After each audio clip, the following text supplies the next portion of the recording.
का समाधान। बोलिए आदिनाथ भगवान की जय जय जय। सिद्ध से सिद्धवर कूट के मूल नायक भगवान संभवनाथ स्वामी की जय जय जय।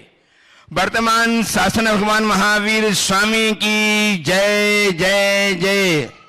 संत श्रवणी आचार्य भगवान विद्यासागर जी महाराज की, परम पूज्य प्रमाणिक संत महामना मणिराज प्रमाण सागर जी महाराज की जय। परम पूज्य विराट सागर जी महाराज की जय जय जय। इस धर्म सभा में विराजित सभी भव्यजनों एवं दूर सुदूर अवस्थित अपने अपने घरों में पारस तथा जनवाणी चैनल के माध्यम से अपनी शंकाओं के समाधान प्राप्त कर रहे सभी सुधी श्रोताओं, सम्यक दर्शकों, आप सबको पुनः मैं आज उन श्री चरणों से जोड़ने जा रहा हूं जो आपकी शंकाओं के समाधान प्रदान करके आपके जीवन नई ऊर्जा, नई जिजीविषा उत्पन्न करते हैं। ये श्री चरण है आचार्य भगवान विद्यासागर जी महाराज के परम प्रभावक शिष्य, गुणायतन प्रणेता, शंका समाधान प्रवर्तक, संप्रदायक समण महामना मुनिराज प्रमाण सागर जी महाराज के, जो अपने गुरु भाई विराट सागर जी महाराज के साथ सिद्ध क्षेत्र सिद्धकूट में विराजमान हैं। मैं आप सबको गुरुदेव से जोड़ूं, उसके पूर्व मैं चाहता हूं कि गुरुदेव का आशीर्वाद हम सब पर आच्छादित हो। अतः मेरे साथ उच्चारें, नमोस्तु तुम्हारा श्री, नमोस्तु तुम्हारा श्री, नमोस्तु तुम्हारा श्री। शंका समाधान के सत्र को गुरुदेव मैं कुछ ऑनलाइन प्रश्नों के माध्यम प्रारंभ करना चाहता हूं, आपका आशीर्वाद चाहते हुए। गुरुदेव श्रीमान नवीन जी जैन गुड़गांव एक कोट से नमन अर्पित करते हुए जानना चाहते हैं कि गुरुदेव झूठ बोलने से हमें क्या नुकसान होता है, ये हमें समझ में नहीं आता, और शायद यही कारण है कि हम बार बार झूठ बोलते हैं। इस झूठ पाप को कैसे समझा जाए? देखिए, झूठ बोलने से क्या नुकसान होता है ये समझ में नहीं आता, तो फायदा क्या होता है समझ में आ गया क्या? जो बात बात में आप झूठ बोलते हो, कुछ फायदे के लिए बोलते होगे, पर ध्यान रखना झूठ का फायदा अल्पकालिक है, नुकसान दीर्घकालिक। एक बार दो बार झूठ चलता है, बार बार झूठ बोलने से विश्वसनीयता खत्म हो जाती है, प्रामाणिकता खंडित हो जाती है, और हमारा जीवन हमारी विश्वसनीयता और प्रामाणिकता पर चलता है। इसलिए जब तक हम अपनी विश्वसनीयता को कायम नहीं रखें, अपनी प्रामाणिकता को अखंड न बनाएं, तब तक हम कुछ नहीं कर सकते। महाराज श्री अंकुर जी जैन कोतमा से वंदन अर्पित करते हुए जानना चाहते हैं कि गुरुदेव, महाराज श्री जब आहार लेते हैं तो श्रावकों से या दाता से आलू प्याज आदि या रात्रि भोजन त्याग आदि का नियम दिलवाते हैं, जो अहिंसा के द्योतक हैं, परंतु महाराज श्री कभी रिश्वत न लेना, व्यापारिक चोरी न करना, झूठ न बोलना आदि के नियम क्यों नहीं दिलाए जाते? क्या अहिंसा का लाइसेंस लेकर बाकी सारे पाप फ्री हो जाते हैं? देखिए, ऐसी बात नहीं है। हम अगर कोई भी कार्य करें, नियम लेने की बात है, ये कोई ज़रूरी नहीं कि साधु आपको नियम दे करके ही आहार आदि ले, लेकिन आप साधु से आहार दे रहे हैं तो कुछ न कुछ प्रेरणा लें। हमें तो सभी प्रकार के पापों, बुराइयों, वैष्णव से अपने आप को बचाना चाहिए, और हमारी पहली कोशिश होनी चाहिए कि हमारी कोशिश ऐसी होनी चाहिए कि हम कुलाचार के प्रति दृढ़ रहें, हमारे जीवन में दुराचार ना आए, नीति, आचार और व्यवहार के अनुकूल अपना जीवन जिए। ओम। महाराज श्री उदयपुर से विवेक जी पाटनी, जो सुपुत्र हैं आर के मालवा ग्रुप एवं बंडा समिति के अधिपति श्री विमल जी तारिका जी पाटनी के, वे आज अपने जन्मदिन पर आपके श्री चरणों में कोट से अभिनंदन व्यक्त करते हुए आपसे आशीष अपेक्षा करते हुए जानना चाहते हैं कि गुरुदेव, मैं चाहता हूं कि सुखी रहें सब जीव जगत के इस भाव को पूर्णतः सफल सिद्ध करने में अपनी क्या भूमिका निभा सकूं। मैं सदैव गुरु सेवा, माता पिता एवं परिजनों की शुश्रूषा तथा जीव के कल्याण के भाव को प्रधानता देता हूं। मुझे इस क्षेत्र में कैसे आगे बढ़ना चाहिए? आशीर्वाद। देखिए, सुखी जीव रहे सब जीव जगत के, कोई कभी न घबरावे, बड़ी मंगल भावना है, और ये भावना हर व्यक्ति के हृदय में हिलोरनी चाहिए। आपने ये कहा है कि मैं माता पिता की सेवा, जीव रक्षा, और क्या बोला? हाँ, गुरुजनों की सेवा में हमेशा तत्पर रहता हूँ, ये शुभ लक्षण है। इनके साथ हमें ये प्रयास करना चाहिए कि हम इसी तरह लगे रहें, समाज सेवा के क्षेत्र में भी अपने आप को जितना बन सके आगे बढ़ाएं। हमारे जीवन के निर्माण में समाज का बहुत महत्वपूर्ण योगदान है। मैं विवेक भाई से कहूँगा कि तुम्हारे अंदर जो संस्कार है वो संस्कार आगे भी पल्लवित होते रहे और अपने जीवन को इसी तरह आगे बढ़ाकर कृतार्थ करें। श्री शुभम जी जैन मेरठ से गुरुदेव नमन अर्पित करते हुए जानना चाहते हैं कि महाश्री हमारा भविष्य हमारे कर्मों पर निर्भर है। अगर ऐसा है तो तीर्थंकर केवली भगवान को हमारे आने वाले अनुभव कैसे पता हो जाते हैं? उदाहरणार्थ, मैं अच्छे कर्म करूंगा तो स्वर्ग जाऊंगा और बुरे कर्म करूंगा नरक, यह कैसे पता चलता है? देखिए, उनको कैसे भी पता चलता है, पर उनको ये तो पता है कि अच्छे कर्म करके ही स्वर्ग जाओगे, बुरे कर्म करके तो स्वर्ग नहीं जाओगे। तो इतना माथा क्यों लगा रहे हो, दिमाग क्यों लगा रहे हो? अच्छे कर्म करो और आगे बढ़ने की कोशिश करो। भगवंतों ने हमें ये नहीं कहा कि तेरा क्या होना हो मेरे ज्ञान में है, उन्होंने हमें ये कहा कि तू जो करेगा वैसा फल भरेगा। इसलिए अगर अच्छा पाना चाहता है तो अच्छा करने की कला सीख। महाश्री इंदौर से श्री बीरन जी बीरू नमन अर्पित करते हुए जानना चाहते हैं कि गुरुदेव, सुना है कि सत्य प्रताड़ित हो सकता है किंतु परास्त नहीं, परंतु आज के जमाने में उक्ति पूर्णतः चरितार्थ होती नहीं दिखती है। आज तो असत्य सत्य पर भारी ही दिखता है, ऐसा क्यों? देखिए, असत्य सत्य पर भारी हो सकता है, लेकिन हमें ये बात हमेशा ध्यान रखना कि सत्य सूली पर टंग कर भी अमर हो जाता है और असत्य सिंहासन पर बैठ करके भी मर जाता है। तो हमें सिंहासन पर बैठे असत्य की अपेक्षा सूली पर टंगे सत्य की सराहना करनी चाहिए। महर्षि यश जैन जानना चाहते हैं कि वर्तमान के भूगोल और आगम के वर्णित भूगोल में असमानता क्यों है? देखिए, इस विषय में कई बार मैंने चर्चा की। हमारे भूगोल की जब हम मूल प्राचीन अवधारणाओं को देखते हैं तो विभिन्न धर्मों में जो भूगोल की बात है वर्तमान भूगोल से बिल्कुल अलग है। वर्तमान में भूगोल पृथ्वी को संतरे के आकार का मानता है। हमारे धर्मशास्त्रों में पृथ्वी को थाली के आकार का माना गया है। जम्बूद्वीप आदि की मान्यता अन्य भूगोलों में भी है, भारतीय भूगोलों में। समुद्र आदि की बातें भी भारतीय भूगोलों में है, पर ये दोनों में अंतर है। कई बार ये सवाल आता है कि अंतर है तो हम किसे सच माने? आज जैसे साइंस बोल रहा है जो पूरी तरह हमें दिखाई पड़ रहा हम उसे सत्य माने, या जिसकी चर्चा आपके ग्रंथों में की जाती है उसको सच माने? मैं इस विषय में बड़ा एक स्पष्ट अपना चिंतन रखना चाहता हूँ, रखता भी हूँ कि ना विज्ञान जिसे बोलता वो झूठ है, न हमारे यहाँ लिखा गया वो गलत है। दोनों अपनी अपनी जगह सही है, हमें केवल समझ जगाने की जरूरत है। हमारे शास्त्रों में एक वर्णन आता है, दो बातें इसको जान लीजिए। हम लोग जहाँ रह रहे हैं अशाश्वत भूमि है। कौन सी भूमि है? अशाश्वत भूमि। अशाश्वत भूमि में काल के प्रभाव से परिवर्तन होता है। जम्बूद्वीप के भरत और ऐरावत क्षेत्र में के आर्य खंडों में उत्सर्पणी और अवसर्पणी काल के निमित्त से परिवर्तन होता है। तो हम जहाँ रह रहे हैं वह अशाश्वत भूमि है और हमारा जो भौगोलिक वर्णन है वो शाश्वत धरा का है। तो बात यह है कि हमारे शास्त्रों में जो हम पढ़ते हैं वो हमारी बात हम जहाँ रह रहे हैं उस पर पूरी तरह लागू नहीं होती। उसका एक कारण है, उस कारण को अच्छे से समझना चाहिए। हमारे शास्त्रों में ऐसा वर्णन आता है कि ये धरती जब भोग भूमि से कर्म भूमि की ओर परिवर्तित होती है तो भोग भूमि में ये धरती एकदम सपाट थी, लेकिन उस धरती में जब परिवर्तन आता है तो प्रकृति में एक बहुत बड़ा परिवर्तन घटित होता है। भोग भूमि से कर्म भूमि की ओर मुड़ते समय ये धरती 1 योजन ऊपर उठ जाती है। भरत और ऐरावत क्षेत्र का आर्यखंड 1 योजन ऊपर उठ गया। इसके 1 योजन ऊपर उठ जाने से इसका संबंध शेष जम्बूद्वीप से कट गया और इसमें अनेक क्षुद्र पर्वत और उपसमुद्र प्रविष्ट हो गए, तो बाकी सब कटअप हो गया। यानी संपूर्ण जम्बूद्वीप का 190वां भाग है भरत क्षेत्र, और भरत क्षेत्र में 6 खंड है, उसमें 1 खंड यानी उसका 6वां भाग, माने बहुत थोड़ा सा हिस्सा वो उठ गया, लेकिन वो भी बहुत बड़ा जो वर्तमान की पृथ्वी है, इसको समझ लो। तो ये जब उठा होगा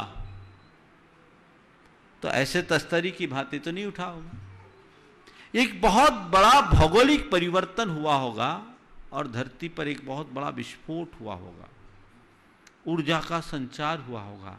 आज छोटा सा भूकंप आता है तो उसमें कितनी एनर्जी निकलती है, एक ज्वालामुखी फटता है तो क्या होता है। तो वो जो परिवर्तन हुआ वो बहुत भयानक परिवर्तन हुआ होगा और बहुत व्यापक परिवर्तन हुआ होगा। हो सकता उस परिवर्तन से जो अंश उठा वो ग्लोबल सेफ ले लिया हो, और उस समय ऊर्जा उत्पन्न हुई हो, उससे बहुत सारे उपग्रह भी बन गए हों, जिसे हम आज प्लैनेट्स के रूप में कहते हैं। हो सकता है, इसकी संभावना को नकारा नहीं जा सकता। तो वो आज हमारे शास्त्रों में है नहीं, क्योंकि हमारे शास्त्रों में जो सूचनाएं हमारे पास बहुत सीमित है। हमारे बहुत सारे शास्त्र नष्ट कर दिए गए, जला दिए गए।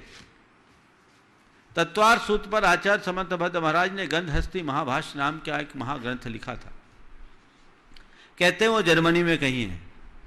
अगर आज वो होता, हम लोगों के पास उपलब्ध होता, तो मैं समझता हूं उसमें जरूर इसका समाधान मिलता। तो हमारे सारे ग्रंथ नष्ट हो गए, सूचनाएं नहीं है, तो हम क्या करें भाई? जो लिखा है उसको भी सही मानो और जो विज्ञान बोल रहा है उसको भी सही मानो। एक दूसरे के साथ खींचातानी करके इसे जबरदस्ती एक दूसरे को गलत सिद्ध करने में हम कोई प्राणायाम न करें। इसको उसी रूप में मानना चाहिए। और हमारा प्रतिपाद्य भूगोल नहीं है, हमारा प्रतिपाद्य हमारा आत्मतत्व है। हमें उसकी तरफ विशेष ध्यान देने की आवश्यकता है।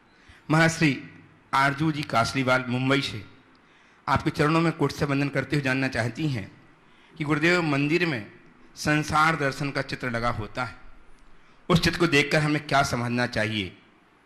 देखो, संसार दर्शन का जो चित्र है एक बड़ा प्रतीकात्मक चित्र है। बहुत अच्छा सवाल आपने किया है। ये जीवन के यथार्थ को प्रदर्शित करता है। प्रतीकात्मक है लेकिन हमें जीवन की सच्चाई का बोध कराता है। हम लोग देखते हैं एक पेड़ है, बड़का पेड़, उसकी दो शाखाओं को पकड़ कर एक आदमी लटका हुआ है। नीचे गहरा कुआं है जिसमें 4 अजगर या सर्प अपना मुंह फाड़े जीभ लपलपा रहे हैं। उस पेड़ को एक काला हाथी एकदम तेजी से हिला रहा है।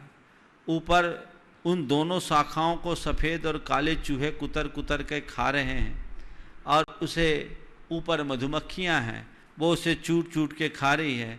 लेकिन ऊपर से गिरने वाली शहद की बूंद उसके मुंह पर पड़ती है और वो आनंदित होता है। ये चित्र देखते हैं ना। चलिए इसकी कहानी सुना दूं।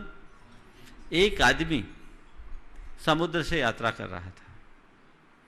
अचानक समुद्र में आए हुए भंवर से उसका जहाज ध्वस्त हो गया, वो डूब गया। पर एक तख्ते के सहारे तैर कर वह समुद्र से पार हुआ। समुद्र से पार होकर जैसे खड़ा हुआ तो देखता क्या है, सामने की दिशा से एक हाथी उसकी तरफ लपकता हुआ आ रहा है। विकराल भीमकाय हाथी, काल की पर्याय बने। हाथी को देखकर जिधर दिशा मिली वो उसी तरफ भागना शुरू कर दिया। भागते भागते उसे कुछ नहीं मिला तो एक बरगद का विशाल पेड़ मिला और उसकी लटकती हुई 2 शाखाओं को पकड़ करके उसमें चढ़ गया। तब तक हाथी भी उस पेड़ के पास आ गया और हाथी ने सोचा, इस पेड़ ने मेरे शत्रु को शरण दी है तो मैं इस पेड़ को भी नहीं छोड़ूंगा। और वह अपनी सूंड से उस पेड़ में पानी दे देकर हिलाना शुरू कर दिया, पेड़ को गिराने में लग गया। और जब हाथी पेड़ को हिला रहा था तो उस पेड़ पर मधुमक्खियाँ थी, उन्हें तकलीफ हुई। उनने सोचा इस आगंतुक के कारण ही हमारे ऊपर ये संकट आया है। वे सब के सब उस पर चिपट गई और इसी मध्य उसने देखा ऊपर तो 2 चूहे थे जो उसे कुतर कुतर रहे थे दोनों शाखाओं को।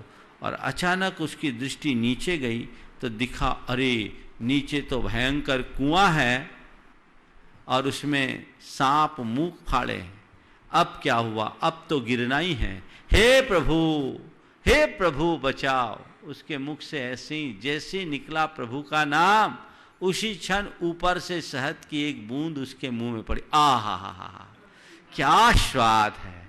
आनंद, अहो आनंद, अहो आनंद, अहो आनंद। एक बूंद और।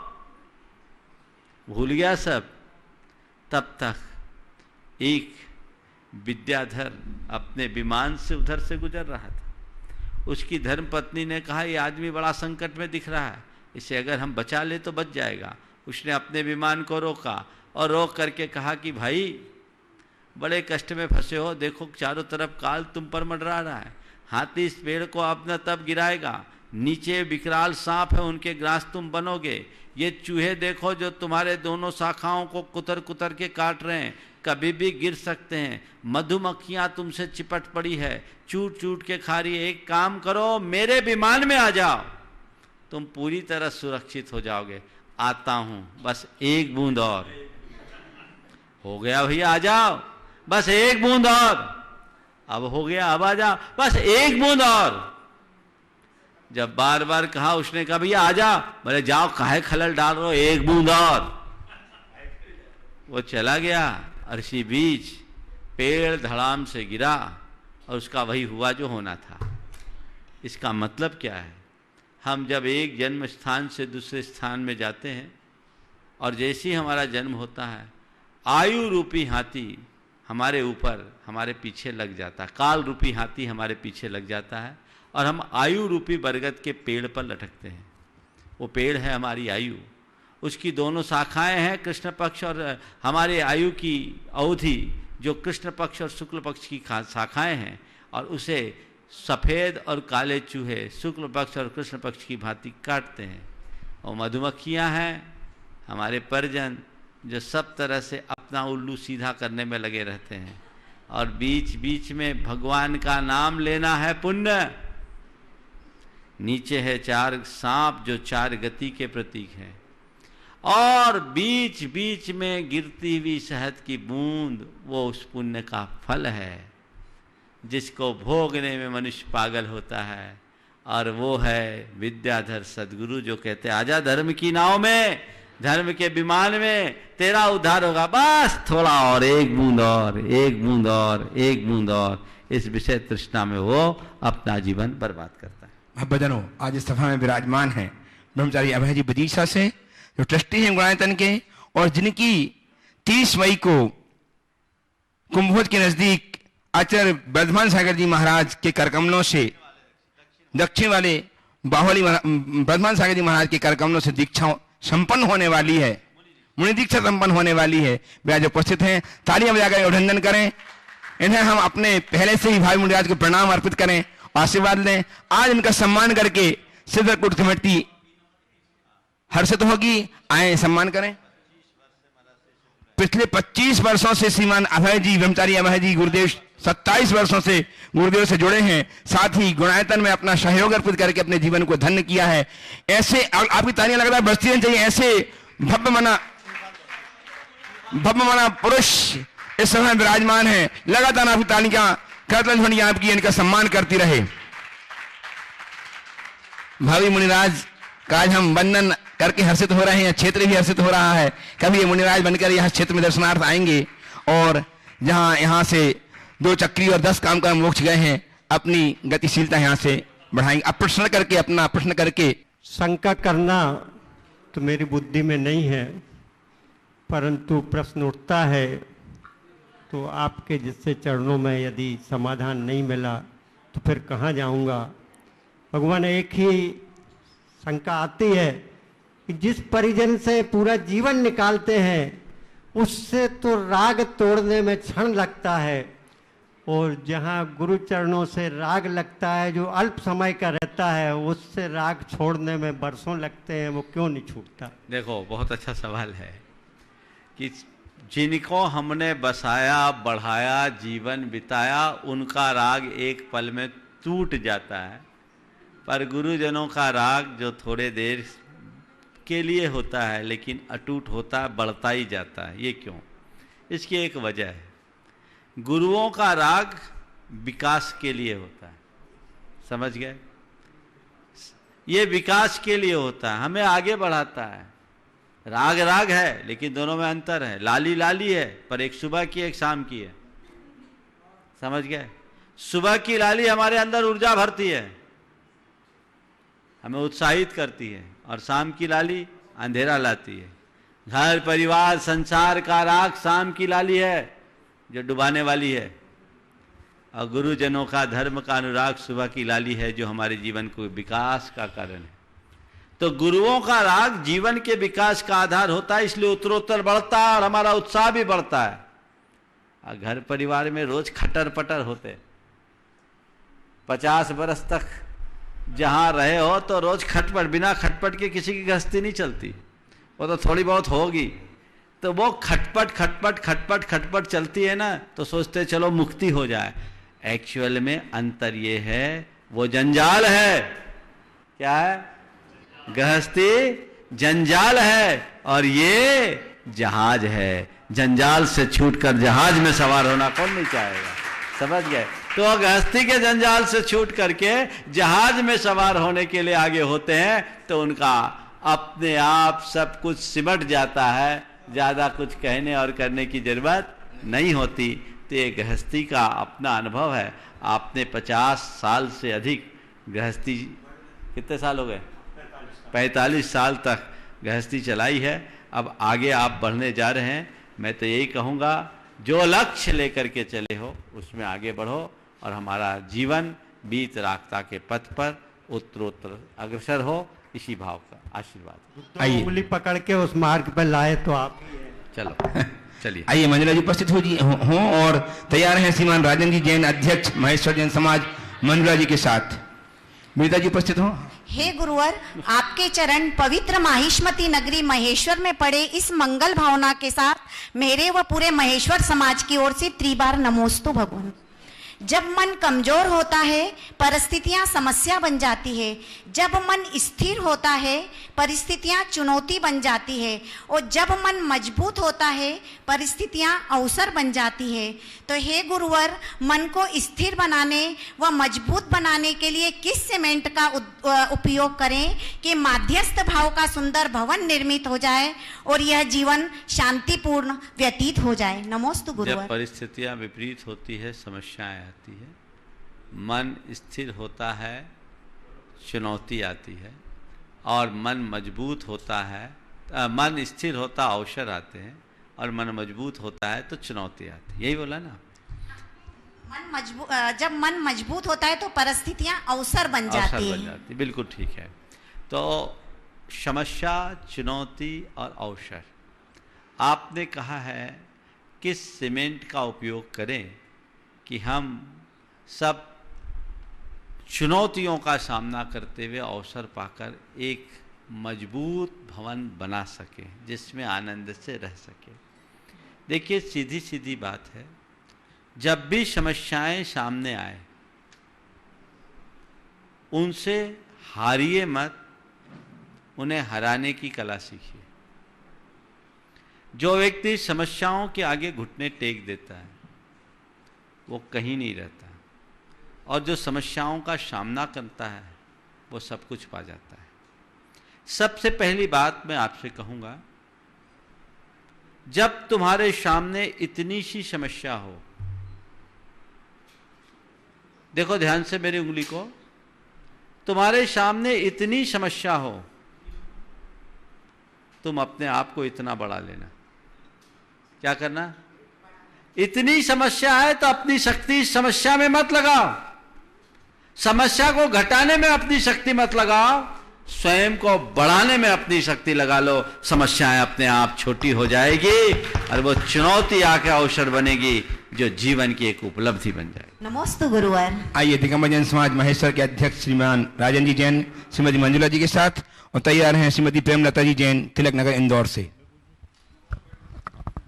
नमोस्तु महाराज जी, नमोस्तु नमोस्तु। महाराज जी, जैसा मन के बारे में कहा गया है कि यह मन बड़ा चंचल है, इसे कैसे मैं समझाऊं? इसे जितना भी समझाऊं उतना ही मचलता है। महाराज जी, हमारा यह मन समेरु पर्वत के समान अधिक उन्नत, सागर के समान अधिक गंभीर और आकाश के समान विस्तृत है। यह हमें कभी सममार्ग की ओर ले जाता है और कभी कुमार्ग की ओर ले जाता है।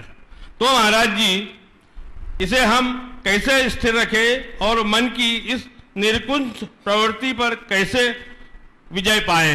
नमस्ते। देखिए, आपने बहुत बड़ी बातें की है और मन की ताकत की भी बात की, मन की समस्याओं की भी बात की। सार आपके सवाल का है कि हम अपने मन पर नियंत्रण कैसे रखें, है ना। इसका दो ही उपाय है। हम अपने मन को दो तरीके से संभाल सकते हैं। सबसे पहला प्रवाह परिवर्तन और दूसरा सम्यक दिशा दर्शन। जब हमारे मन में अनावश्यक संकल्प विकल्प आने लगे तो हम मन के डायरेक्शन को चेंज कर दें, पहली बात। और कहीं और दूसरे काम में लगा दें, कुछ अच्छा पढ़ने लगे, कुछ अच्छा सुनने लगे, कुछ अच्छी बातें करने लगे जिससे हमको प्रेरणा मिले।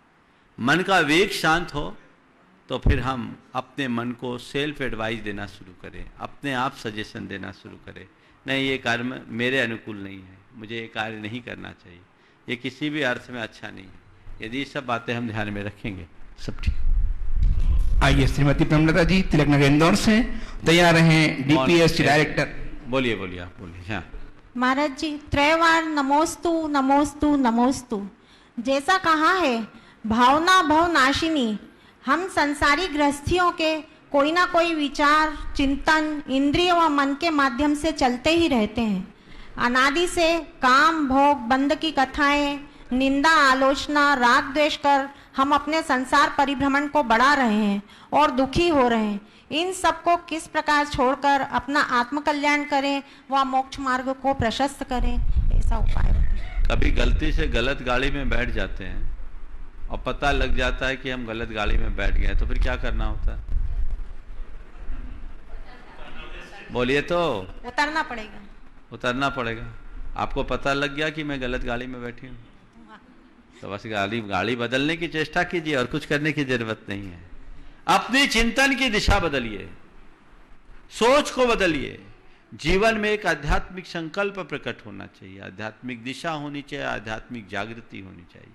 यदि वो घटित हो गया, निश्चित है हमारा जीवन निहार। आइए श्रीमती प्रेमलता जी इंदौर से तैयार हैं डीपीएस की डायरेक्टर श्रीमान सुनील जी श्रीमती नीतू जी के साथ सनावत से। चलिए, प्रेमलता जी नहीं है, साथ में हो जाओ। सुनिए, आइए श्रीमान सुनील जी नीतू जी के संग डायरेक्टर डीपीएस सनावत, और तैयार हैं श्रीमती अंजू सेन जी पाटनी सनावत से ही। गुरुदेव के चरणों में त्रैबार नमोस्तु।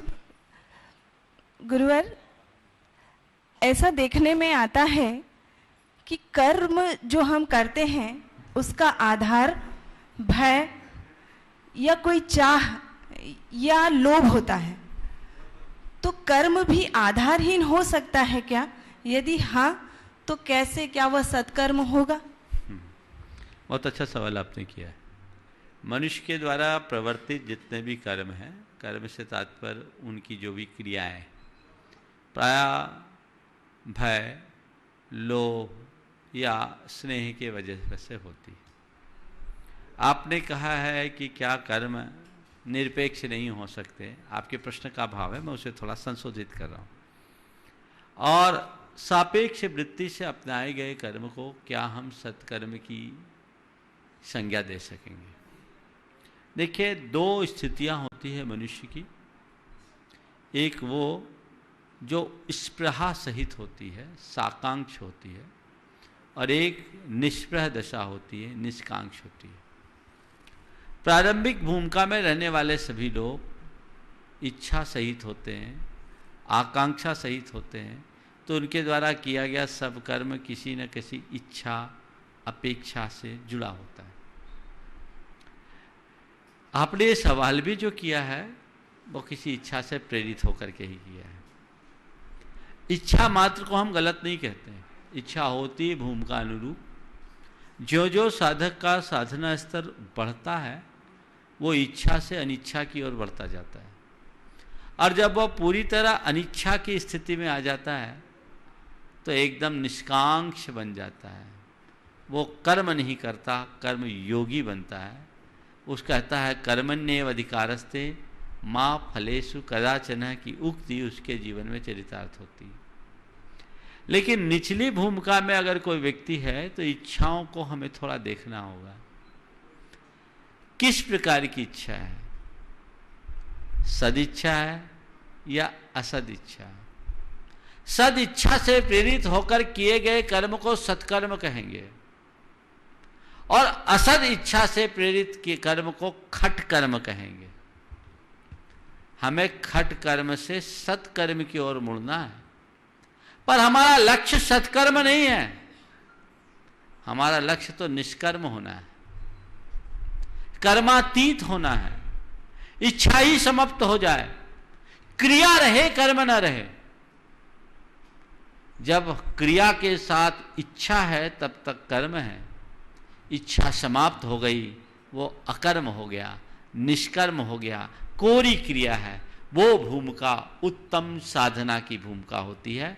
तो अलग अलग भूमिका के अनुरूप ही प्रवृत्तियां होती। उसमें एक प्रश्न ये है, आपने जैसे कहा कर्म योगी हो जाता है, पर कहीं ना कहीं वो कर्महीन नहीं कहलाएगा। तो मेरा ये पूछना है कि कर्म योगी और कर्महीन में क्या अंतर है? देखिए, कर्म योगी, कर्महीन, निष्कर्म और निकम्मा, 4 शब्द ले लेता हूं, है ना। कर्म योगी कौन है? जो योग को प्राप्त करके कर्म की इच्छा से मुक्त हो गया, वो कर्म योगी है। इच्छा रहित कर्म करने वाला कर्म योगी है। और कर्महीन, जिसके कर्म फूट गए, वो कर्महीन है। समझ गए? कर्म योगी निष्कर्म है और कर्महीन निकम्मा। समझ गए?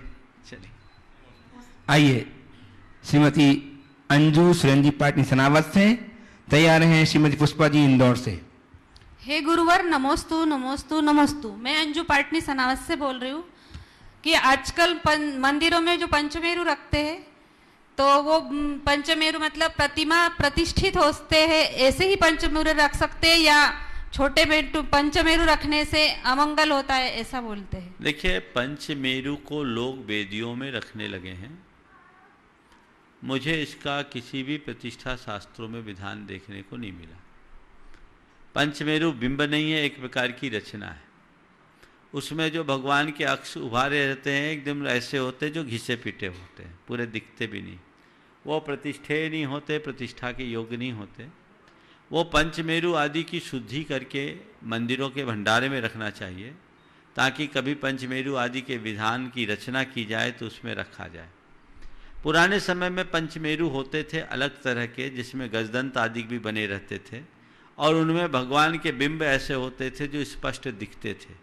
उनकी प्रतिष्ठाएं होती थी, लेकिन उनको भी वेदी में रखने की बहुत अच्छी परंपरा नहीं है। उनके लिए एक अलग वेदी बनाकर स्वतंत्र रचना के रूप में पंचमेरु की स्थापना करनी चाहिए। भाई, वेदी तो हमारे 24 तीर्थंकरों की ही होती है। तो हमारे जो शासन नायक 24 तीर्थंकर हैं, उन्हें ही वेदी पर विराजमान करना चाहिए, और मूल रूप में वेदी में विराजमान करने योग्य वही हैं। अन्य कहीं से कोई मोक्ष प्राप्त आत्माओं को हम विराजमान करते हैं, जैसे यहाँ 10 चक्की 9 काम कुमार, 2 काम कुमार हैं, 2 चक्की 10 काम कुमार हैं, तो इनका बिंब हम विराजमान कर रहे हैं, इनको वेदी में विराजमान कर सकते हैं। लेकिन रचनाओं को वेदी पर विराजने का कोई प्रावधान नहीं है। इसलिए आजकल जो इतने से स्टील के या कोई लोग चांदी के बना लेते हैं, वो मुझे उचित सा नहीं लगता।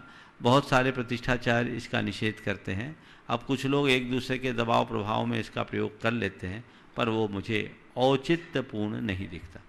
आइए, श्रीमती पुष्पा जी इंदौर से तैयार हैं श्री पवन जी गोधा ट्रस्टी गुणायतन सनावत। परम उपकारी गुरुवर, नमोस्तु।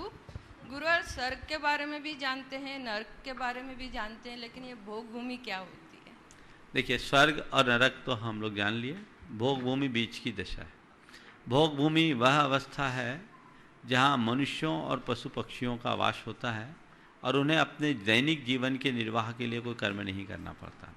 उनके जीवन की आवश्यकताओं की पूर्ति प्राकृतिक कल्प वृक्षों से हो जाती है। वो उस समय उनकी आकांक्षाएं भी कम होती है, आवश्यकताएं भी सीमित होती है, कषाएं भी मंद होती है। वो भोग भूमि के जीव विशेष रूप से पुण्य का बंध करते हैं। अपनी आयु पर्यंत वो मनुष्य या पशु पक्षी जिस रूप में रहते हैं, मरणोपरांत वे नियमतः स्वर्ग जाते हैं।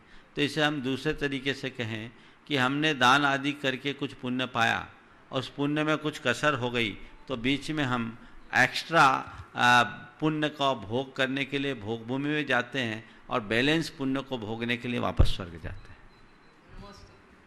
आइए, श्रीमान पवन जी गोधा ट्रस्टी गुणायतन सनावत। नमोस्तु गुरुवर, नमोस्तु गुरुवर, नमोस्तु गुरुवर। मेरा प्रश्न है, रामायण के अनुसार है महाराज जी, कि रामायण में जो रावण है, रावण को राजनीति का महापंडित कहा गया है, और जब रामचंद्र जी ने रावण का वध किया तो लक्ष्मण से ये कहा कि जाओ लक्ष्मण, रावण से आप राजनीति का पाठ पढ़ कर आओ। तो मेरी शंका ये है गुरुवर, क्या राजनीति के इतने बड़े पंडित को इतना भान नहीं था कि मैं सीता माता का हरण करूंगा तो मेरा अंत या असुरों का अंत निश्चित है, या उसने स्वयं ने अपना अंत या असुर साम्राज्य के अंत या मुक्ति के लिए ये कदम उठाया? देखिए, हमारे यहाँ कहते हैं ना कि अभिमानी को कुछ सूझता नहीं। ज्ञान तो उसे सब था पर ध्यान नहीं था, क्योंकि उस पर मान चढ़ा था। काश रावण के अंदर अभिमान नहीं होता तो रावण बहुत अच्छा पुरुष था, उसके अभिमान ने उसे डुबाया। उस अभिमान से अपने आप को बचाना चाहिए। उपस्थित हों श्रीमती अंजू जी गुड़गांव से, ट्रस्टी गुणायतन। अंजू जी गुड़गांव से। नमोस्तु गुरुदेव, नमोस्तु नमोस्तु।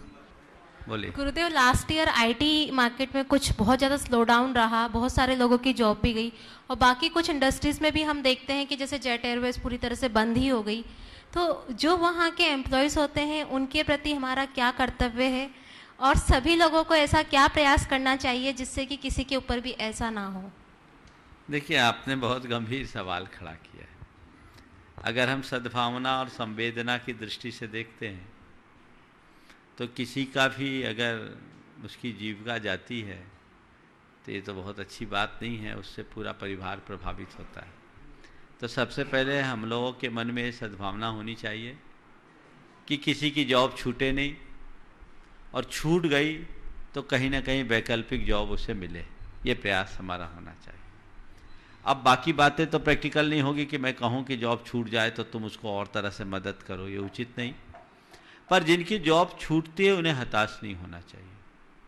वे पढ़े लिखे हैं, योग्य हैं, उनके पास प्रतिभा है, क्षमता है, उन्हें खुद अपने लिए नए अवसर तलाशने चाहिए और कुछ ऐसा प्रयास करना चाहिए जिससे वे अपने खुद के काम के बल पर अपना विकास कर सके, तो ये ज़्यादा उपयोगी होगा। नमस्ते।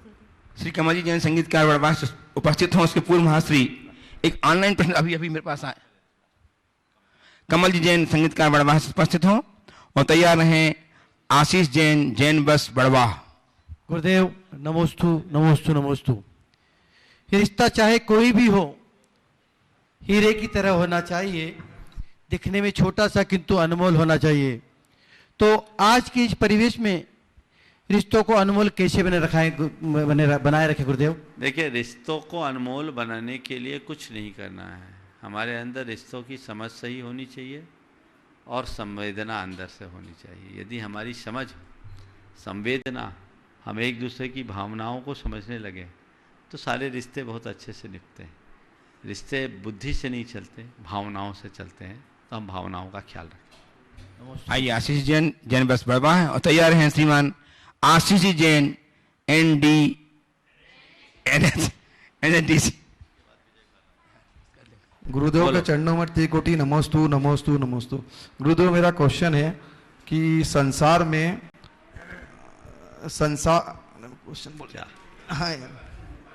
संसार में पहले किसकी उत्पत्ति हुई थी, धर्म या विज्ञान की? क्या विज्ञान और धर्म एक दूसरे के विरोधी है?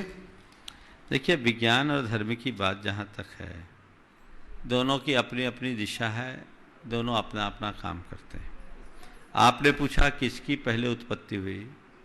विज्ञान ने हमें जीवन के निर्वाह का साधन दिया, तो मैं कहूँगा निर्वाह की दृष्टि से देखा जाए तो पहले निर्वाह की व्यवस्था दी।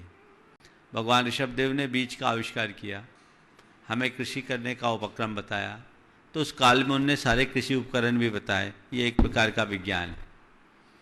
निर्वाह बिना विज्ञान के नहीं होता, लेकिन निर्माण और निर्वाण बिना धर्म के नहीं होता। समझ गए? तो विज्ञान अधूरा है यदि उसके ऊपर धर्म का साथ न हो। निर्वाह नहीं हो तो हम धर्म भी नहीं अपना सकते। इसलिए जीवन में दोनों की अपनी अपनी आवश्यकता है, अपनी अपनी भूमिका है। श्रीमान आशीष जैन, जिनका जन्मदिन है, जो आशीर्वाद लेने हैं तो उपस्थित हुए हैं आज और तैयार हैं श्रीमान विजय जी काला, ट्रस्टी सिद्धोदय क्षेत्र नेमावर। नमोस्तु गुरुवर, नमोस्तु नमोस्तु नमोस्तु। आज हाँ बोलो। गुरुदेव, आज तो मेरा जन्मदिन बहुत ही सार्थक हो गया। आज मैं बहुत प्रसन्न हूँ और आज आपका आशीर्वाद पाकर और विराट सागर जी महाराज का आशीर्वाद पाकर मैं धन्य हो गया। सब खड़े हो जाओ एक साथ। हाँ हाँ बोलो। गुरुदेव, मेरा प्रश्न है, किसी भी कार्य को करते समय बीच रास्ते में लौटने का कोई फायदा नहीं। बीच रास्ते ओम से हाँ किसी भी कार्य को करते समय बीच रास्ते से लौटने का कोई फायदा नहीं, क्योंकि लौटने पर भी उतनी ही दूरी तय करनी होती है जितनी दूरी तय करके हम लक्ष्य को प्राप्त कर सकते हैं। कृपया मार्गदर्शन दें, हम इस बात का अंदाजा कैसे लगाएं कि हाँ अब यहाँ से वापस जाने में सार नहीं, या अभी भी समय है वापस लौट लो। देखिए, वापस जाने में सार नहीं है, अभी भी समय है, वापस लौट लो, नौबत ही ना आने दें। रास्ता चुनने से पहले ही ऐसा तय कर लो कि लौटना ना पड़े। एक बार ऐसा हुआ, एक आदमी एक रास्ते पे जा रहा था, वहाँ बोर्ड लिखा था ये रास्ता खराब है, लेकिन उसने देखा पिच बहुत अच्छी है, साफ सुथरी सड़क है। उसने उस सूचना को किसी की शरारत समझी, गाड़ी आगे बढ़ा दी। करीब 5-1 किलोमीटर आगे चला, देखा एक पुल टूटा हुआ था, आगे कोई रास्ता नहीं था। अब उसके पास रिवर्स में आने के अलावा कोई चारा नहीं था। अब उसने गाड़ी मोड़ी, लौट कर आया, उसी बोर्ड के पीछे लिखा था आखिर लौट के आना पड़ा ना। समझ गए? तो आज यही हाल तुम लोगों का है। हम लोग बोलते हैं रास्ता ठीक नहीं, ठीक है थोड़ा चल ले, फिर बाद में कहते हैं लौट के आना पड़ा ना। चलिए, नमोस्तु गुरुवर, नमोस्तु। हाँ आइए श्रीमान विजय कुमार जी काला साहब, ट्रस्टी सदस्य क्षेत्र नवंबर, और तैयार हैं शांतिलाल जी इंदौर। नमोस्तु भगवान, नमोस्तु भगवान, नमोस्तु भगवान। नर्मदा नदी के तट पर स्थित इस रमणीय सिद्धवरकूट स्थित क्षेत्र में विगत कुछ दिनों से मुनि श्री प्रमाण सागर जी महाराज के श्रीमुख से गंगा का प्रवाह हो रहा है और उत्तरोत्तर यहाँ की धर्म की प्रभावना हो रही है। हम सभी लोग बड़ी भक्तिभाव से आनंद ले रहे हैं। भगवान, एक जिज्ञासा है, कल अधूरी रह गई थी। महाराज, जब भी चर्चा होती है पाप पुण्य, हे उपादेय, व्यवहार निश्चय और निमित्त उपादान, फिर पुण्य और पाप ये भी सब आ जाते हैं, लेकिन एक जो शब्द है निमित्त, निमित्त तो आम आदमी अच्छे से समझता है, लेकिन उपादान ये शब्द सिर्फ एक कहने तक की बात है, इसका शाब्दिक अर्थ भी अच्छे से किसी को पता नहीं है। और उपादान कब उपस्थित होता है, ये कर्म आश्रित होता है या इसका समय निश्चित है? देखिए, बहुत ही दार्शनिक सवाल आपने किया है, इसे थोड़ा अच्छे से समझ लें। जब हम किसी भी कार्य को प्रारंभ करते हैं या कोई भी कार्य होता है तो उसमें दो तरह के कारण होते हैं, एक अंतरंग कारण और दूसरा बहिरंग कारण। कार्य जो होता है वो अंतरंग कारण के अनुरूप होता है, और वास्तव में कारण उसी ही कहते हैं जो कार्य में ढल जाए। अंतरंग कारण कार्य में परिणत होता है, इसे ही उपादान कहते हैं। लेकिन जो बहिरंग कारण है, जो अंतरंग कारण में सहायक बनता है, उसको बोलते हैं निमित्त। वो उसमें कार्य रूप परिणत नहीं हो, लेकिन कार्य की परिणति में सहायक होता है। जैसे उदाहरण के लिए आपको बताऊं, कुम्हार मिट्टी से घड़ा बनाता है, हम लोग क्या बोलते हैं? कुंभकार ने घड़ा बनाया, है ना? तो कुंभकार ने घड़ा बनाया। अगर कुंभकार में घड़ा बनाने की ताकत है तो रेत से घड़ा बना के बता दे? नहीं, रेत से तो नहीं बना सकते। सूखी मिट्टी से बना दे? सूखी मिट्टी से भी नहीं बना सकते। किससे बनाए? मिट्टी के लौंधे से बनाएगा। और मिट्टी के लौंधे से वो बनाएगा कब? जब चाक चीवर आदि का आलम्बन लेगा तब। लेकिन कब? जब तक मिट्टी घड़े के रूप में परिवर्तित ना हो तब तक वो घड़ा बनाने में समर्थ है नहीं है। तो जो मिट्टी घट के निर्माण में कारण है वो अंतरंग कारण है, वो उपादान है। और कुम्हार, चाक, चीवर, ये सब बहिरंग कारण है। समझ गए? ये निमित्त है। कुम्हार घड़ा के निर्माण में निमित्त बनाया, कुम्हार ने घड़ा बनाया नहीं।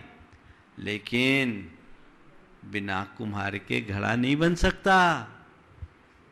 जो लोग कहते हैं निमित्त कुछ नहीं करता, उनसे मैं कहूंगा कभी कहीं दुनिया में कहीं पर भी बिना कुम्हार के घड़ा बना है क्या? नहीं बना है। कुम्हार का निमित्त मिला तब घड़ा बना, पर मिट्टी से घड़ा बना। तो निमित्त ने क्या किया? उपादान को उभार दिया। समझ गए? इसलिए निमित्त नैमित्तिक संबंध को समझना चाहिए। बाह्य तरोपाधि समग्र तेयम कार्येषु ते द्रव्यगतः स्वभाव नैवान था मोक्ष विधिश्च पुंसाम तेना विबंधस्तो मिसेर बुधाना।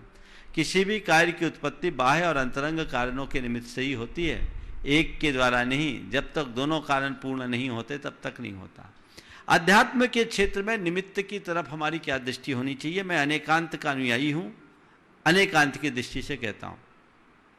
यदि तुम किसी का अच्छा करो तो अपने आप को केवल निमित्त मानो, बोलो मैं तो निमित्त हूं, सब उसका योग है।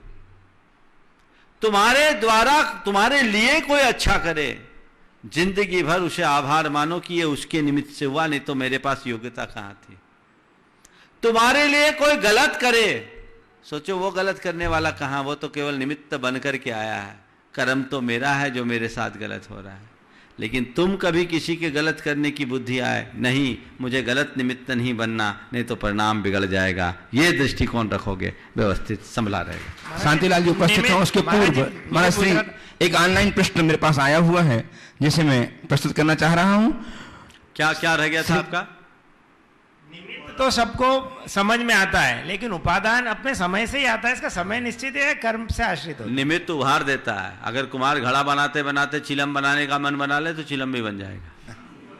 गुरुदेव श्री ज्ञान अनिल जैन बड़कुल गुना से आपके श्री चरणों में बारंबार नमोस्तु अर्पित करते हुए ये जानना चाहते हैं कि गुरुदेव, कुछ समय पहले परम पूज्य संत श्रोमणी आचार्य भगवान विद्यासागर जी महामुनि राज ने संघ के दो वरिष्ठ ज्येष्ठ एवं श्रेष्ठ मुनियों को परम पूज्य मुनि श्री 108 समय सागर जी एवं परम पूज्य मुनिराज योग सागर जी महाराज को निर्यापक श्रवण बनाया।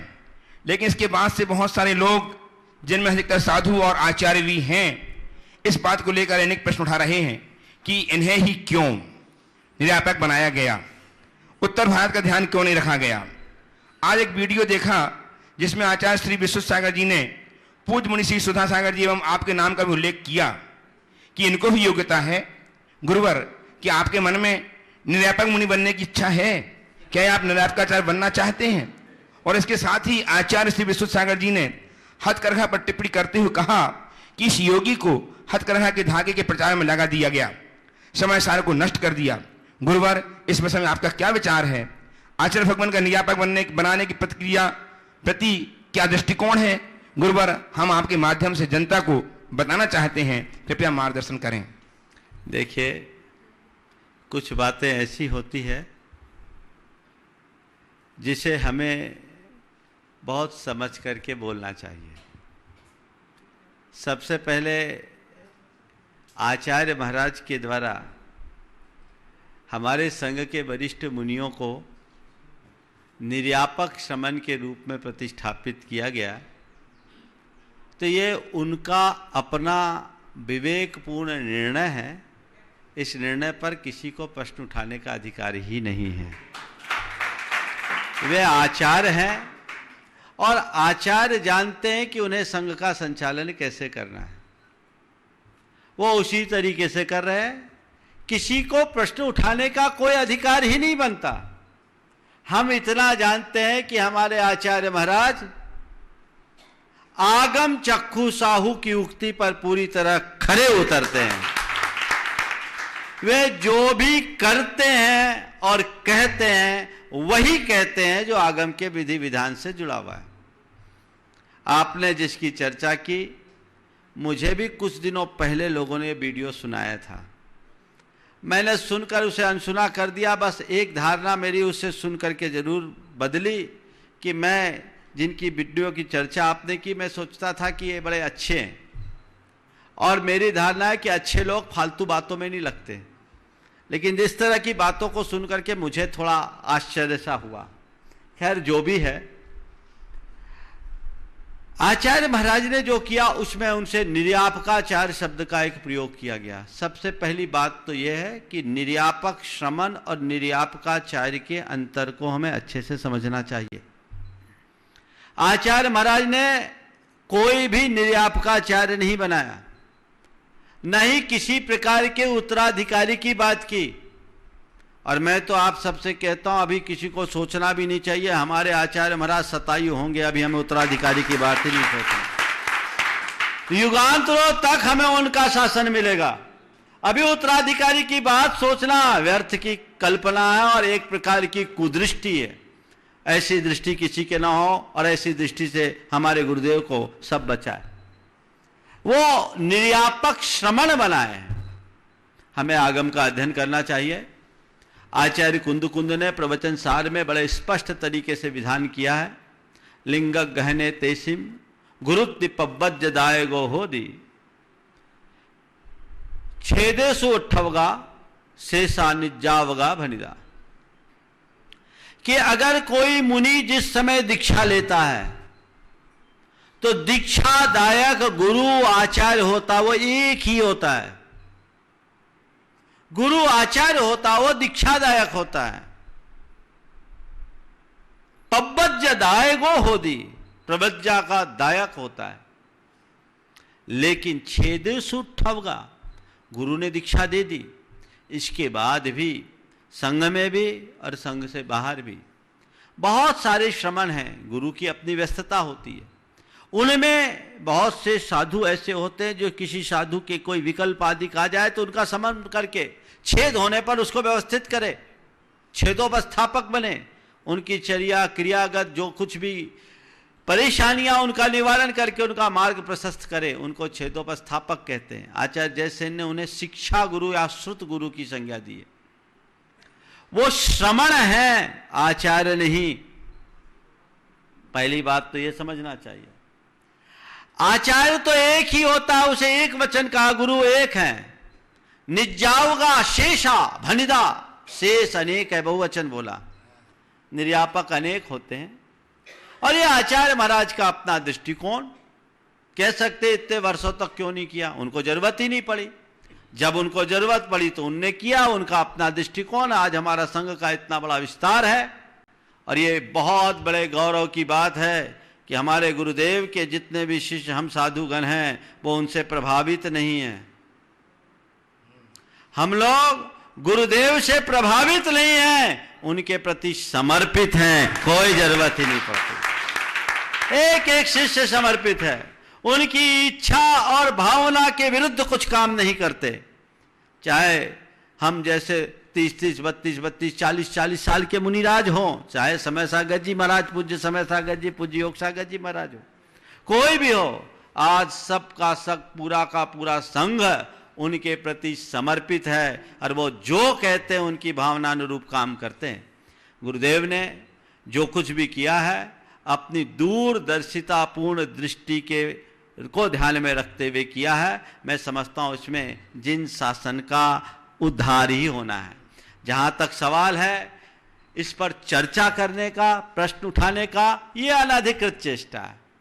और इस प्रकार की चर्चा में हम लोगों का नाम लेकर कि हम में भी योग्यता है, तो मैं तो एक ही बात जानता हूँ, शिष्य की योग्यता का पता औरों को नहीं, गुरु को होता है। और दूसरी बात, एक गलत परिपाटी चल पड़ी है एक दूसरे के संग के विषय में कुछ बोलने की। अगर हमारे गुरु ने कोई निर्णय लिया है, आचार्य श्री ने निर्णय लिया है, तो ये उनका अपना विशेषाधिकार है, मौलिक अधिकार है। उनने सोच समझ करके अपनी सूझबूझ से कोई निर्णय लिया है। इस पर किसी अन्य को कहने का क्या हक? सब अपने संग को देखे, उसके विषय में बोलने की क्या जरूरत? और ये इस तरह की विचारधारा, उत्तर का भी ख्याल रखो, दक्षिण का भी ख्याल रखो। अरे मुनि को ना उत्तर का ख्याल रखना है ना दक्षिण का ख्याल रखना, मुनि को तो आत्मा और जिन शासन का ख्याल रखना है। ये हमारे संघ में उत्तर दक्षिण की कोई राजनीति नहीं है। ये अनावश्यक टिप्पणियां हैं जो अच्छी नहीं है, ओछी टिप्पणियां हैं। अच्छे लोगों को इससे दूर रहना चाहिए, हमें इनसे बचना है। ये प्रवृत्तियां ठीक नहीं है, इसकी पुनरावृत्ति नहीं होनी चाहिए। इसलिए जहां तक मेरे लिए कहा गया आपकी इच्छा है, मेरी तो कोई इच्छा नहीं। मैंने तो अपनी सारी इच्छा गुरु चरणों में रख दिया। मैं तो कभी ये भी नहीं कहता गुरुदेव से कि मुझे यहां जाना है, वो जहां भेज देते वहां चले जाता हूं। आपने निर्यापक होने की इच्छा कही है, हमारी कोई इच्छा नहीं है, गुरु की आज्ञा ही हम लोगों के लिए सब कुछ है। और ये मेरी नहीं, हमारे संघ के हर मुनि की यही इच्छा है। और निर्यापक और निर्यापकाचार्य में बहुत अंतर है। हमारे गुरुदेव ने ऐसा कुछ नहीं किया है, और जो वो कहेंगे वो सही करेंगे, ये बात है। दूसरी बात, हथकरघा को लेकर के कही गई बात। आज हथकरघा की बात करके ये कहा जाता है कि उन्होंने समय सार को नष्ट कर दिया। मैं तो कहता हूं इस धरती पर जीवित समय सार के दर्शन करना है तो आचार्य विद्यासागर के दर्शन करो। वो चलते फिरते समय सार है। आज भी इतने बड़े संघ का संचालन करते हुए, समाज को इतने प्रकार का दिशा दर्शन देते हुए, आज भी उनके तीनों टाइम की सामायिक देखो, उत्कृष्ट सामायिक होती है। वो आत्मा में डूबे रहते हैं। समय सार शब्दों में नहीं होता, समय सार आत्मा में बसता है।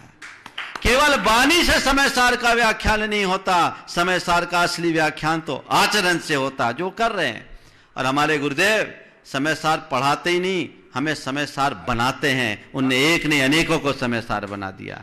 आज हमें अध्यात्म का जो पाठ उनसे मिलता है, आज भी इतने बड़े संघ का संचालन करने के बाद 2-2, 3-3 टाइम आज वो संघ को पढ़ाते हैं और इतना अपना समय देते हैं। सबके बीच में रहते हुए भी अपने में रमने वाले साधु हैं। हम उनसे सीखें। बिना जाने पहचाने किसी तरह की टिप्पणी करना अच्छी बात नहीं। और ये हथकरघा का काम अहिंसा धर्म की प्रतिष्ठापना का कार्य है। ये जिन शासन की उन्नति का काम है। हजारों लोगों को हिंसा से मुक्त करने का प्रशस्त उपक्रम है। अभी मुझे मालूम पड़ा, सागर जेल के 1740 कैदी ने मांस, मदिरा, अंडा, शराब सबका परित्याग कर दिया है संत हथकरघा के कारण। और उसमें से 250 से 300 कैदी इतने प्रभावित हो गए जो इस हथकरघा के कर्म से जुड़े हैं कि सजा पूरी होने के बाद भी वो घर जाने के लिए तैयार नहीं। बोले हम यहीं रहेंगे, अपना जीवन यहीं बताएंगे। और आज उनको लगभग 500-700 रुपए की रोजाना आमदनी हो रही है जो उनके अकाउंट में जा रहा है। मध्य प्रदेश शासन ने उनके लिए एक अलग व्यवस्था बनाई है कि इनको हम अलग से रख सके खुली जेल में, जहां परिवार के साथ रह सके। ये एक परिवर्तन है, क्रांतिकारी परिवर्तन है। हमारे गुरुदेव की जो सोच है वो युगांतकारी सोच है। वो बहुत व्यापक दृष्टि से सोचते हैं। जिन शासन की उन्नति जिनके माध्यम से होती है वो सारा काम कर रहे हैं जो उनके द्वारा संपादित हो रहा है। इस विषय में कुछ भी बोलना अनधिकृत चेष्टा है। थोड़ा आगम का ज्ञान अच्छे से पाना चाहिए, समझना चाहिए, अपनी मर्यादाओं को जानना चाहिए, तब कहीं जाकर किसी प्रकार की टिप्पणी करनी चाहिए। इस प्रकार की टिप्पणियों से लोगों की आस्थाएं आहत होती हैं, भावनाएं प्रभावित होती है, समाज में विसंगतियां बनती है। हमें बहुत सावधान होकर के बोलना चाहिए। बस एक ही बात आप सबसे कहता हूं, ये हम सबका सौभाग्य है कि हमें आचार्य विद्यासागर के रूप में एक ऐसे निर्ग्रंथ यतिराज मिले हैं जो पिछले शताब्दियों में नहीं मिले, सहस्राब्दी में नहीं मिले। ये हमारा गौरव है। और हम उनकी शरण में जिन शासन की जितनी सेवा कर सके कर लें, उसमें हमारे जीवन का उद्धार और हमारा मार्ग प्रशस्त होगा। वो प्रयास हमें करना चाहिए। इस तरह की बातें करने का किसी भी प्रकार का कोई औचित्य नहीं है। मेरा सभी से कहना है, अनावश्यक रूप से सोशल मीडिया अन्य माध्यमों से इस तरह की बातें करके अपनी अल्पज्ञता को प्रकट न करें या अपनी क्षुद्रता को प्रकट न करें। हम सही मार्ग पर चले, जैन धर्म की प्रभावना देखें। आज जो युवक इस हथकरघा के काम में लगे, उनकी दिनचर्या देखो, कितना अध्यात्म और निष्प्रहता उनके जीवन में दिखती है। उनकी चर्या को देखोगे तो एक बहुत बड़ा परिवर्तन होगा। अहिंसा का एक बहुत बड़ा शंखनाद है जो जिन शासन की सफलता का आधार बनेगा। तो हम गुरुदेव के इस कृत्य के प्रति, उनके प्रति अपना प्रणाम अर्पित करते हैं। और आज सारा देश उनको उनकी इस कार्य से अभिभूत है, चाहे शासन के लोग हो चाहे प्रशासन के लोग हैं। ये एक आचार्य के निर्ग्रंथ, आचार्य की दीर्घदर्शी सोच का परिणाम है जो उन्होंने भारत को भारत बनाने का उपक्रम छेड़ रखा है। इससे जिन शासन का गौरव बढ़ेगा। अहिंसा धर्म से बड़ा और कोई धर्म नहीं है, इसलिए हमें उस अहिंसा को आत्मसात करके अपने जीवन को आगे बढ़ाना है और उसी अहिंसा के मार्ग पर चलते हुए चलना है। तब हम कुछ अच्छा कर पाएंगे। मुझे जानकारी मिली अभी कई जेलों में, सागर के जेल के बाद मिर्जापुर में 4000 कैदी मिर्जापुर के जेल में इससे जुड़े हैं। तिहाड़ जेल के अंतर्गत 16 जेल है, उसमें दिल्ली के 2 जेलों में इसके कैदी जुड़े हैं। अभी आगरा में इससे जुड़ गए हैं, लखनऊ, मुंबई जैसे जगह में भी इससे लोग जुड़ रहे हैं। और अभी और बहुत सारे कार्य होने हैं। भोपाल में अभी देश भर के डीजीपी के, आपके जेल डीजीपी के बैठक हुई, उसमें उन लोगों ने इसकी मुक्त कंठ से सराहना की और आचार्य महाराज के सुदीर्घदर्शी सोच का उदाहरण प्रस्तुत किया। बंधुओं, हमारे गुरुदेव दिव्य दृष्टा हैं, वो वही करते हैं जो जिन शासन के हित के लिए होता है। इसलिए इस विषय में कोई सोचने की बात नहीं है। यह आश्रय दान है, ये अभय दान है, ये करुणा दान है, लोगों के जीवन का कल्याण है। और मुझे बताया जिनको भी इस हथकरघा के उद्यम से जोड़ा गया है उन सबको मांस, मदिरा, शराब, अंडा आदि का परित्याग कराया जाता है। जैन धर्म की यही प्रभावना है, केवल शब्दों में बातें करने का नाम प्रभावना नहीं, लोगों के जीवन के परिवर्तन का नाम ही प्रभावना है। और ये युगांतकारी प्रभावना है जो एक महान आचार्य के द्वारा संपन्न हो सकता है। और ये सब कुछ केवल आचार्य गुरुदेव जैसे महाप्रतापी महामुनिराज ही कर सकते हैं, आचार्य ही कर सकते हैं। हम उनको इस कृत्य के लिए उनके चरणों में बार बार वंदन करते हैं, प्रणाम करते हैं और ये चाहते हैं कि उनकी छत्र छाया हम पर ऐसी ही बनी रहे और युग युगांतरों तक हम जिन शासन की प्रभावना में अपना योगदान देते रहें। ये काम हमारा चलता रहेगा तो परिणाम अपने आप आते रहेंगे, इसमें कुछ सोचने की बात नहीं है। इसलिए जिस भाई ने बात की हमें इसे समझना है। हथकरघा का दृष्टिकोण एक बहुत उत्तम दृष्टिकोण है। आज आप जो वस्त्र पहन रहे हैं सब में मटन टेलो है। मटन टेलो से युक्त वस्त्र से भगवान का प्रक्षाल हो रहा है, आप भगवान का अभिषेक कर रहे हैं। अगर ये हथकरघा का उपक्रम चलता है और ये शुद्ध और निर्दोष वस्त्र आपको मिलते हैं तो जैन धर्म की कितनी बड़ी प्रभावना है। गुरुदेव धागे में नहीं लगे हैं, गुरुदेव तुम्हारे ताने बाने में नहीं लगे हैं, गुरुदेव तुम्हारे समाज के ताने बाने को ठीक करने का उपक्रम कर रहे हैं। उनने तो केवल उपदेश दिया है। और आचार्य के लिए कहा जाता है आचार्य जिन शासन उन्नति करा, वह जिन शासन की उन्नति करने वाले हैं। ऐसा देखकर लोग आज आश्चर्यचकित हैं कि एक अध्यात्म योगी के अंदर भी देश, संस्कृति और धर्म के प्रति यह दृष्टिकोण हो सकता है। हम थोड़ा सम्यक दर्शन के व्यवहारिक रूप को देखें। आचार्य गुरुदेव ने इसे सक्रिय सम्यक दर्शन निरूपित किया है, क्योंकि सम्यक दर्शन के 8 अंगों का पालन इसके माध्यम से हो रहा है। हो सकता है ये आगे बढ़ सकता है। और हमारा जैन धर्म तो चारों वर्णों के लोगों का धर्म है, इसी के माध्यम से लोग आगे बढ़ेंगे। कल लोगों का हृदय परिवर्तित होगा और वो कहां से कहां पहुंचेंगे इसकी हम कल्पना भी नहीं कर सकते। इसलिए इस कल्पना से हम अपने आप को दूर रखें और अपने जीवन के क्रम को आगे बढ़ाएं। मैं सबसे कहूंगा किसी भी, चाहे वो साधु हो, मुनि हो, आचार्य हो, त्यागी हो या विद्वान, अनावश्यक टिप्पणियां करना बंद करें। अपनी बुद्धि को ऐसे कार्यों में न चलाएं। इससे समाज की समरसता खंडित होती है, लोगों की भावनाएं आहत होती है, परिणाम खराब होते हैं। इसलिए इनके प्रति हमें ध्यान रख करके चलना चाहिए और इस कार्य को उसी अनुरूप आगे बढ़ाना चाहिए। उनका प्रश्न उठा लो। शांतिलाल जी उपस्थित हो इंदौर से और तैयार है विकासी जैन सिद्धम सिद्धरकूट। मैं इंदौर से शांतिलाल जैन, मैं मेरे तरफ से और मेरे परिवार की ओर से नमोस्तु नमोस्तु नमोस्तु। हे मुनिराज, कृपया मेरी शंका का समाधान कीजिए। असफलता अनाथ होती है जबकि सफलता के कई रिश्तेदार होते हैं, ऐसा क्यों? समाधान करें। असफलता अनाथ होते हैं जबकि सफलता के कई रिश्तेदार होते हैं, ऐसा क्यों? देखिए, बीज बोते हैं तो उससे कई अंकुर फूटने के बाद शाखाएं प्रशाखाएं फैलती है ना। बीज बोते हैं, अंकुर फूटता है, शाखा प्रशाखाएं फैलती है, लेकिन बीज को भून दें तो वो वहीं भी नष्ट हो जाता है। असफलता जीवन का फेल्योर है और सफलता जीवन का विकास। जहाँ विकास है वहाँ शाखा प्रशाखाएं प्रकट होती है और जहाँ